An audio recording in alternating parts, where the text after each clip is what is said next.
once we establish that procrastination is an utter myth, it's a complete myth and a lie. Mm. We have 7 billion people on the planet who believe, here's the key, who believe they are procrastinating. They believe, that's the key word, believe they are procrastinating, and they need to stop procrastinating and get things done. And Even me. that is a lie. It's completely, totally a lie. Okay. And we're gonna Mm. put an end to this story. But think of how cool it will be when we have this all mapped out and we can tell people how many posts we can do, how many Mm. posts and comments with people who will believe about procrastination. So, and I told Jane what procrastination is. And I'm going to tell you what it is. Procrastination is a story. It's just a story. It's a story in your head that you make up. Okay. It's a story, okay? So let's take a very, very concrete example, so we can dismantle I get dismantle or unravel this to see why it's complete no utter nonsense, okay? Mm. But I'm going to draw upon Rossi, I'm going to draw upon your engineering background, okay? Okay. But because of your study of physics, because you studied physics, right? Yeah. Yeah. You have to study physics if you're going to be an engineer, right? We should. Yeah, we should. Okay, so we'll come back to the physics and engineering in a moment, okay? Okay. Okay, so let's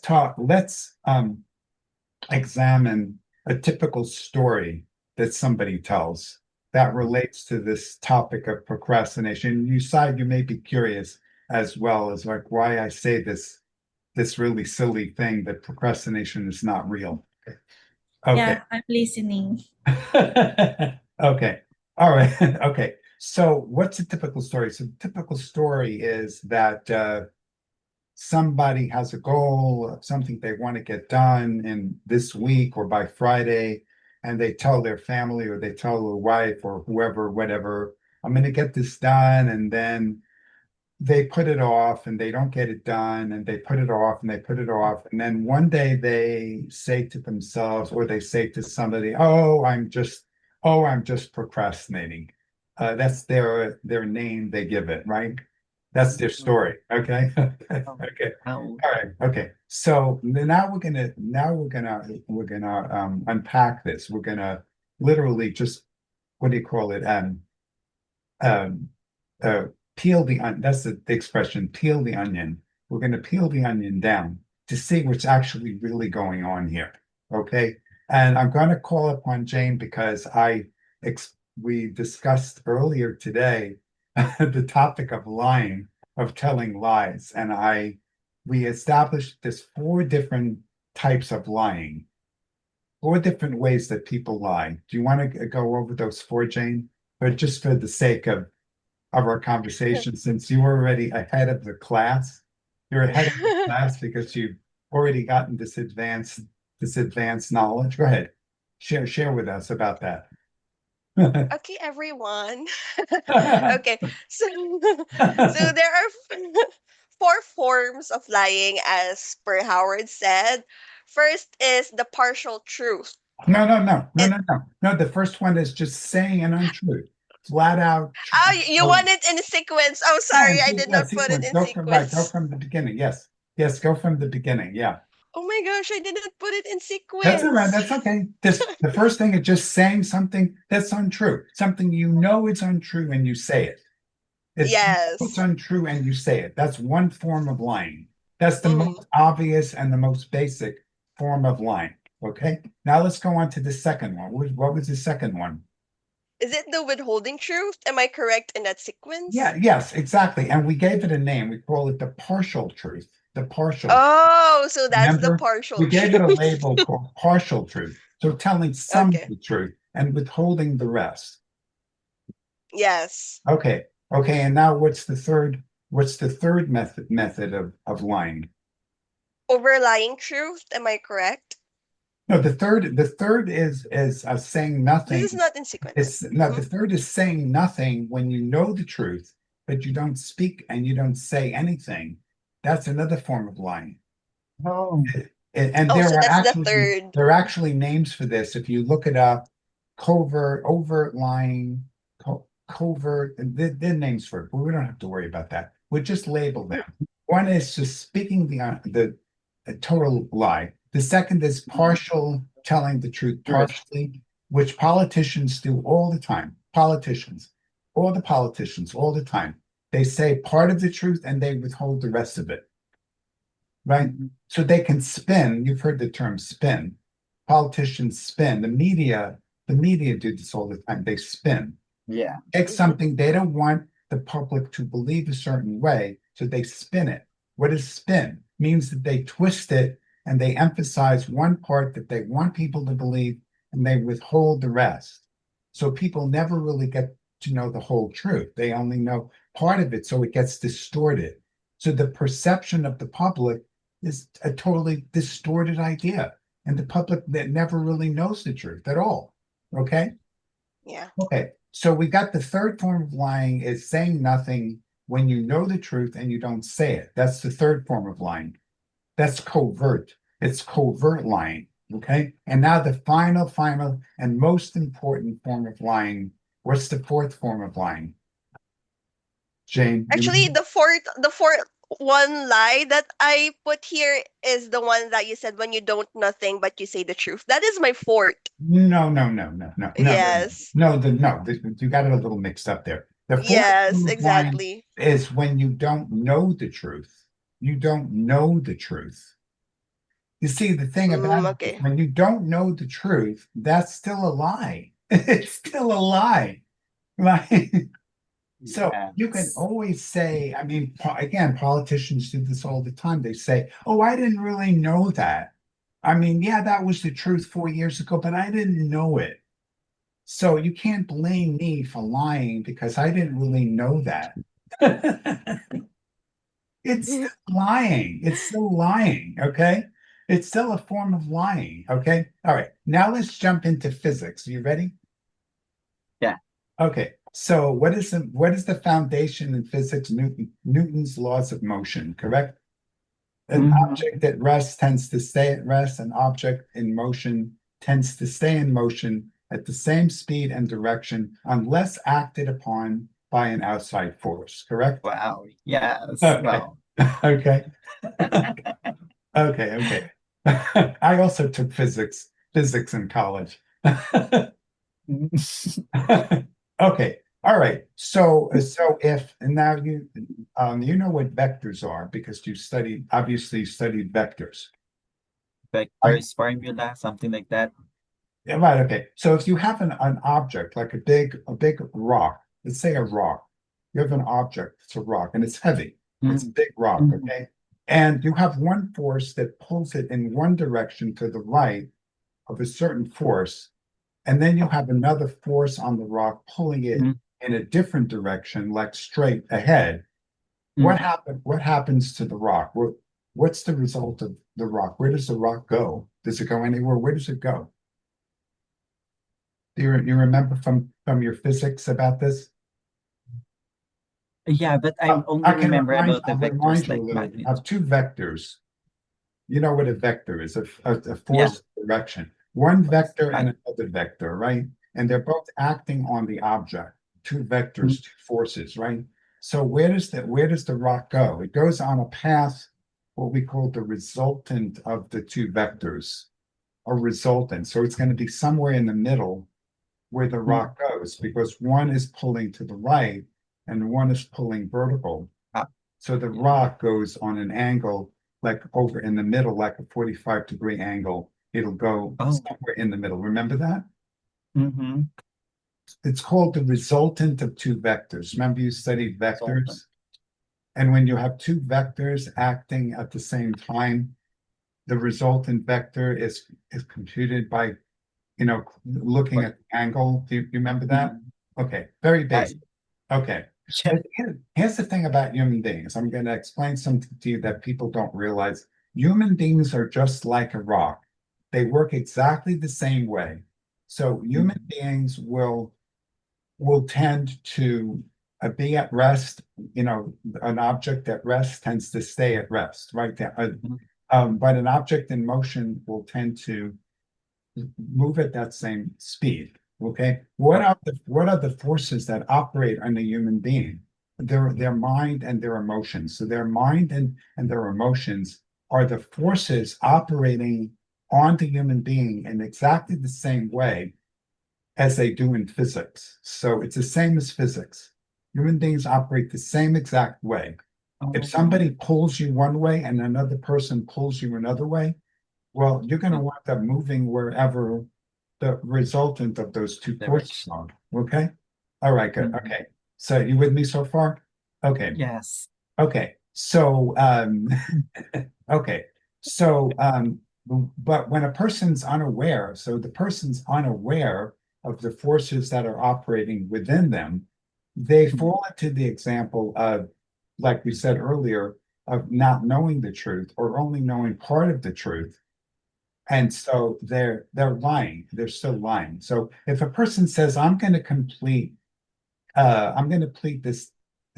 this task by this date, okay, and then they don't complete the task and they keep doing what they call procrastinating, what's really going on? They have forces operating in them internally, Yeah. different forces. One says go, one says stop. One says Stop. go watch TV and eat potato Mm. chips, right? So one Okay. force is going there. One is, oh, I just want to go to the restaurant and have a nice dinner, and I don't want to do any of this task. But do Yeah. they know that those forces are operating, or those feelings or emotions or psychology is operating in them? No, they don't always know. Sometimes Mhm. they have a flicker of Yeah. thought. Most of the time they Yes. don't. So if you Yeah. don't know what's operating in your Mhm. reality, if you don't know the forces that are operating in your reality, it doesn't matter. You're still lying. It's still a lie. You see what I mean? It's Right. a lie. Yeah. Okay. Slightly. So the idea of procrastinating, which means that you're not doing the task, means you're doing another task. Yes. Yeah. Not just not doing one thing, you're doing another Mhm. thing, right? And why is Yes. that? Because objects will always move or act based on the forces that are operating on them in the same way as in physics. It's no Okay. different. Yeah. Gotcha. Yeah. No different. Okay. Okay. So, what is a conclusion about procrastination with all of this is that it's a lie. It's a lie. So. It's a lie that derives from people not knowing the truth about Mhm. themselves. They don't Mhm. know, and I'll give concrete examples here. They don't know that they're not committed to doing this task. They Mm. pretend to be committed. The most common form of procrastination is they pretend to be committed to getting the task done because they But want not. people to think that they are sincere in getting it done, but they're not. Mhm. They're not. And they trick themselves. They lie to Oh, themselves, which is why they oh, don't that's realize that the procrastination is a lie. They lie okay. to Yeah. themselves. Not Makes only are they sense. pretending to others that they really want to do this thing, they Mhm. lie to themselves. And they'll even argue with you. If you say, oh, no, no, no, you don't really want to do this, they'll argue with you. They'll argue because they're not aware of the truth and they're not speaking the truth. Mhm. In order to make promises and complete them, you need to know the truth and you need to speak the truth. If you're Mhm. dealing with lies, you're never going to be able to succeed. The promises will be like forces pulling in all different directions, and you're not going to be, it will be, the result is chaotic. Makes sense. You see what I'm getting at? Okay. Yes. So that particular guy in that Facebook conversation there, Yeah. he's a perfect example of this guy who actually thinks and believes he's procrastinating because the world gave him a label to match up with this Mhm. myth and this lie that he's been living in. Yeah. The myth and lie. Okay. So the reality of all this conversation highlights the fact that human beings are complex creatures, emotional, complex creatures with multiple forces operating on you at any given moment. And when you don't know those forces, you can't tell the truth and you don't know what you're doing. Oh, When you don't know and you make promises, it's a joke, it's nonsensical, mhm. right? Yeah. Okay. So let's take the husband and wife example because we've been discussing that one, right? The husband wants to please his wife, but he knows what his wife wants, but he doesn't really want to do what his wife is asking. So what does he do? He says to the wife, yes, honey, I'll get it done this week, I promise. I promise I'll Yeah. get it done this week, but he has no desire to do it. His mind Oh, says, yes, I'm really sincere and I really believe I'm going to do this thing because he has to mhm. lie to himself first in order to lie to her. Yeah. But then the truth comes out, right? The truth always, in the end, the Yes. truth comes out. And the truth Yes. is he doesn't want to do it. So he puts it off because it's an unpleasant thing. And he's terrified to tell his wife it's unpleasant. I don't want to do it because Mm. he thinks that she'll just, have a hysterical fit and run out and walk out the door. Okay, now am I describing a situation here that is rare? No, it's the most common thing Yeah, there is common. on the Yeah. planet. It happens all the time. Okay. Common scenario. Yeah. So when we expose the lie, when we expose the myth and the lie of procrastination, what are we actually really doing with human beings? We're actually helping them see the truth for themselves, see the bigger truth, the deeper truth of what's really going on. And it's only when they know the deeper truth and they accept and respect and speak the deeper truth can they actually make promises. You Mm. can't make a real promise. Why is it that in the promise game we have 5 criteria for a workable promise before you can create a promise? Why? Because those 5 criteria are an effort to ensure that the promise is real for you, that you believe it and you're committed to it, right? That's the reason we Yeah. have those 5 criteria. If a person is conflicted, confused, or conflicted, then the first step before they make any promise is to get clear on their own inner truth and their own actual priorities. And then Yeah. it can be real and honest.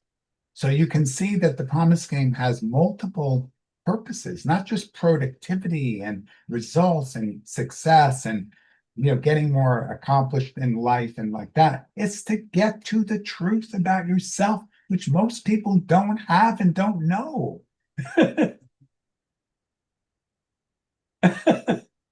Yeah. Okay.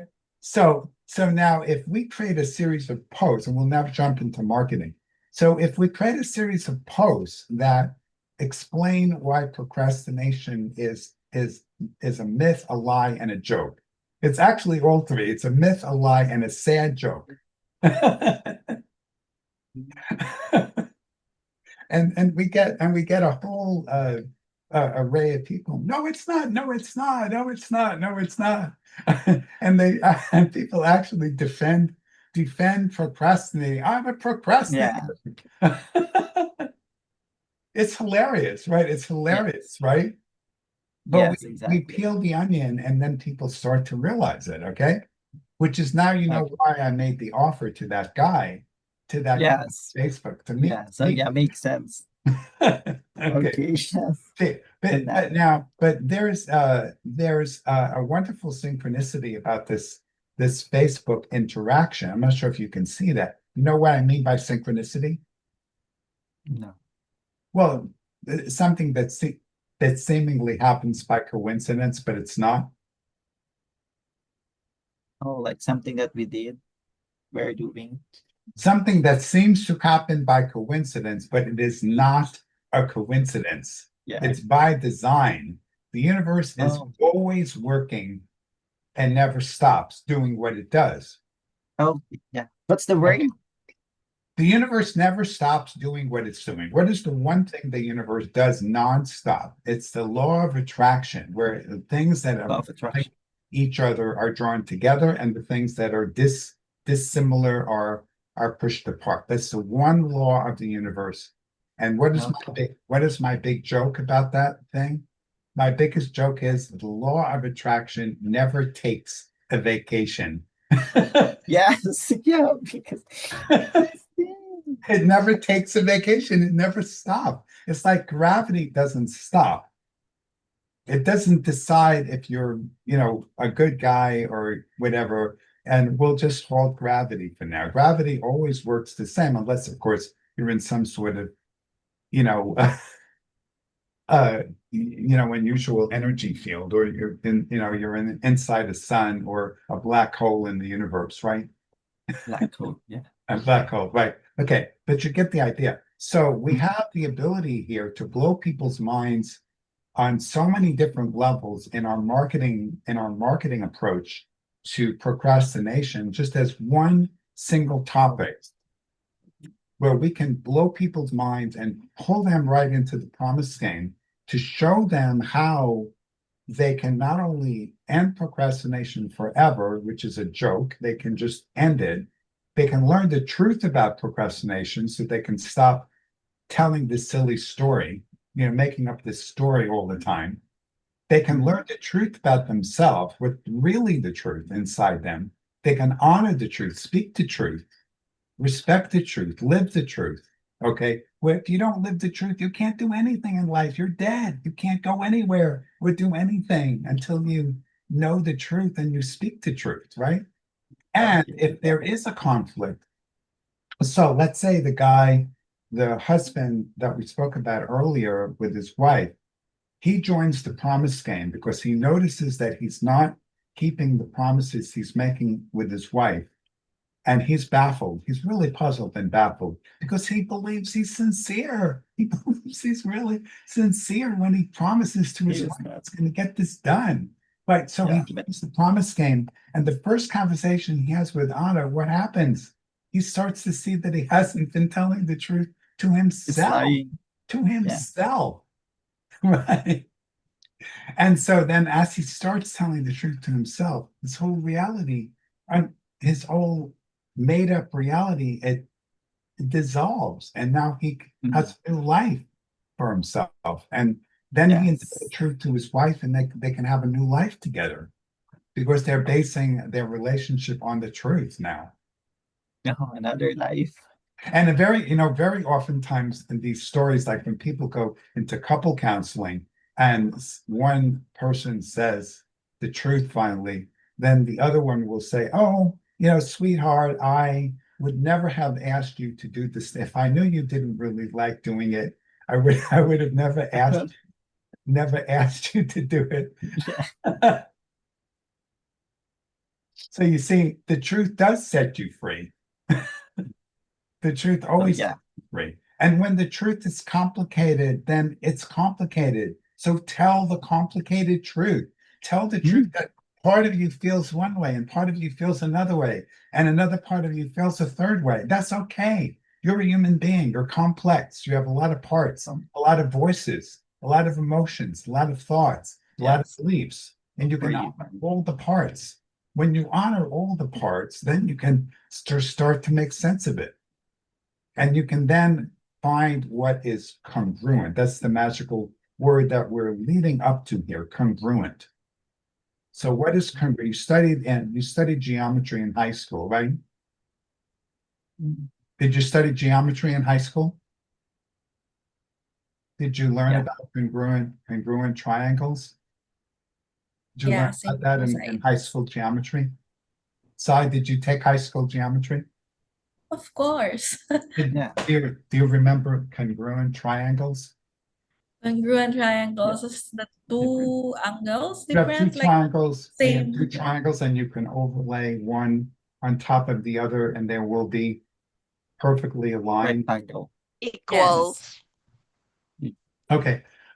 So the word congruence doesn't only apply to geometry. The word congruence or congruent applies to human beings as well as geometry. Okay, so if you look up in the dictionary the word congruent, you'll find that it has a very specific meaning in the psychological realm, in the psychology realm. Okay. So what does that mean? How do we know it? So this is very relevant to this topic, because when you have multiple parts to you, you have your physical self, your emotional self, your mental self, your spiritual self, your creative self, etc. And they have different agendas, different goals, different ideas. Guess what? You're not congruent. The parts are not all aligned. They're not in sync. Okay. So the first step in those cases is you get congruent. You find out what is the common theme, what's the common denominator, what does the core of your being really want? What does it know, and what is the deeper truth? So life crafting guides you to find that deeper truth and then become congruent, which means aligned, internally aligned to that truth. Okay. And that truth is then what is the part that makes promises. And what's so fun about this is when that congruency happens, promises are easy. They're effortless. Why? Is no opposing forces. There's no force opposing the part that wants to make the promise and fulfill that promise. You see? So the key is to become congruent or aligned with all the parts of you. What is one fantastic way to become congruent and aligned? Astrology. Astrology is the perfect way to do it. Why? Because you see all the parts. Because you look at a birth chart, you see all the parts of you. You see the parts that are in conflict and why and how to find common ground between them, which is an integration process, right? It's a discovery and it's an integration process. That's why astrology is so powerful for helping people become aligned. Okay.